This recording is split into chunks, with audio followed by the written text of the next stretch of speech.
Tamam. Bu sefer Erzurum Kars yöresiydi bu, değil mi Can Ali? Bu tepe, pullu tepe. Evet. Evet, Erzurum Kars yöresine ait olan bir türküyü seslendirecek arkadaşlarımız. Bu tepe, pullu tepe.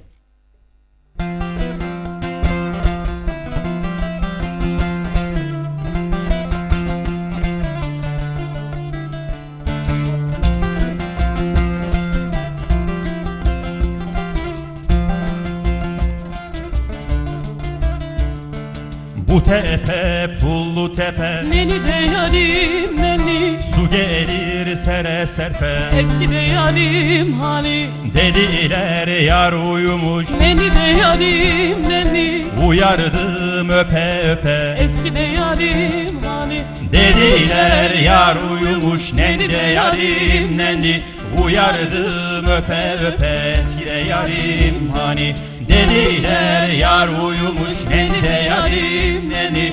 Uyardım öpe öpe, eski de yarim hani.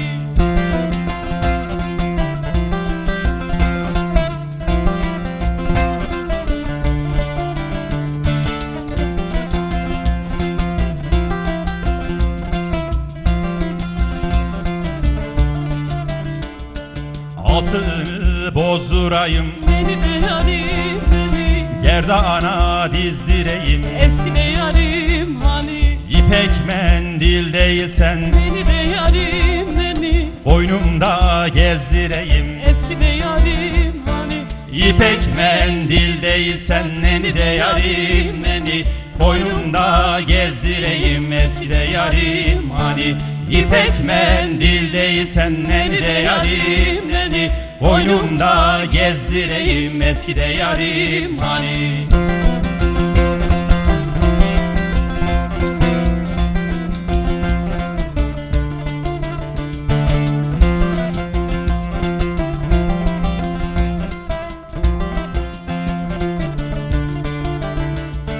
Altındır alay değil, Neni de yarim neni, gümüştür galay değil. eski de yarim hani. Kınamayına dostlar, Neni de yarim neni, sevdadır kolay değil. eski yar hani. Kınamayına dostlar, Neni de yarim neni, sevdadır kolay değil, eski de yarim hani. Kınamayına dostlar, neni de yarim neni. Sevdadır kolay değil, eski de yarim hani. Arkadaşlar bugün sizi de oynatacaksınız. İnsan şu koltuklarda zor oturuyor.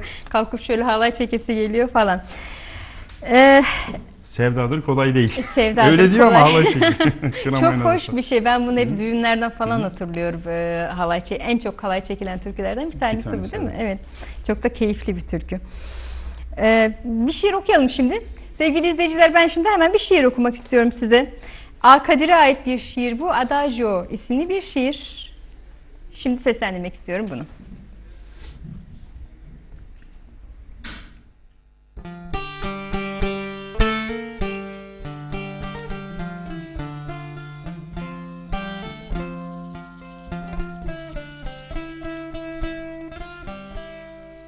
Yaşamın vişne rengi dudakları vardır sevgilim, öpüşün kadar sıcak ve tatlı. Özgürlük türküleri de söylenir bu dudaklarla, sevda türküleri de. Vişne rengi dudakları vardır sevdanın, gülümser dudakların gibi titrek ve dokunaklı. Okyanus olur tarar dünyayı. Ölümün vişne rengi dudakları vardır kimi kez, dudaklarınca içten ve inançlı. Ölüm asude bir bahar ülkesi değildir o zaman. Ölüm, yiğit ve sevecen bir yaşamın mutlu günlere sunulmasıdır. Canlı bir gül gibi somut. Ayrılık yoktur artık zaman içinden. Yaşamın ve sevdanın, ölümün kimi kezde, öpüşün kadar sıcak ve tatlı, vişne rengi dudakları vardır sevgilim.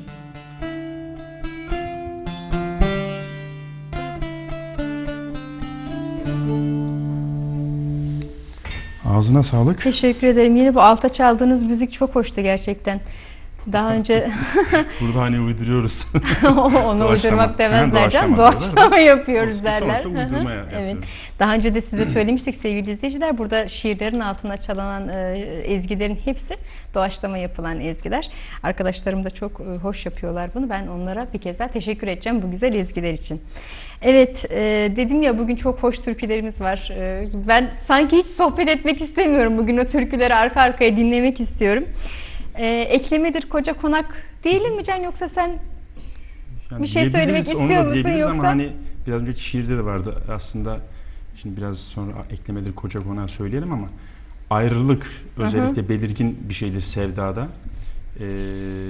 Birçok sevda ayrılıkla birlikte aslında daha büyümüştür ya da çok daha dillere düşmüştür. İşte Ferhat'la Şirin, Leyla ile Mecnun, Memülezin, yani bunların hepsi bakıldığında aslında birbirine kavuşamayan sevdaları anlatan şiirler. Biraz önceki şiirde de o vardı. Yani ayrılık sevda çekmekte çok belirgin özelliklerden birisi. Daha doğrusu sevdanın sevda olarak yaşanmasında çok belirgin özelliklerden birisi. O sözünü ettiğin o destansı hani efsaneler onlar, Memülezin, Ferhat ile Şirin, Leyla ile Mecnun.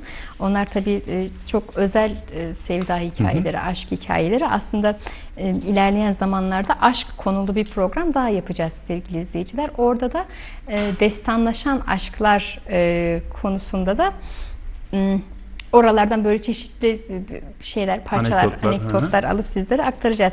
Ama senin dediğin o ayrılık gerçekten özellikle bizim ülkemizde ya da Doğu toplumlarında mı demek lazım buna, çok bilmiyorum ama. Çok Doğu toplumlarında mı bilmiyorum ama yani diğer toplumlarda da olan bir şey. Sadece bize özgü olduğunu sanmıyorum. Sadece Doğu özgü. Fakat o kavuşamama şeyi hala çok fazla yaşanıyor. Evet. Mesela hadi diğer Orta Doğu'yu falan bir kenara bırakalım ama hala Türkiye'de de mesela diyelim başlık parası gibi bir şey var. Sırf bu başlık parası yüzünden sevdalılar birbirine kavuşamıyor.